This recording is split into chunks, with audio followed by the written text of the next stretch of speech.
કવિઓ ગઢવીઓ ચારણો લખે છે કે જેના આંગણામાં દીકરી રોતી રોતી ગઈ હોય,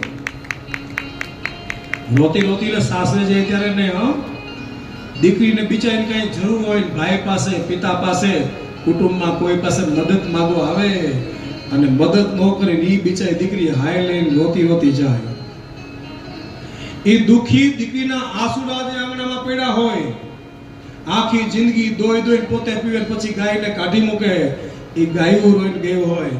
જે આંગણામાં કોઈ સાધુ ભિક્ષાની યાચના માટે ગયા હોય, કોઈ બ્રાહ્મણ છે ભિક્ષાની યાચના માટે ગયા હોય, 5 આંગણે પુણ્ય ન થયું હોય, જે ઘરમાં તુલસીનો ક્યારો ન હોય, અમારા કવિઓ ચારણો કહે છે એ ગોજારા આંગણા છે. એ આંગણું ગોજારું એટલે મરેલું છે.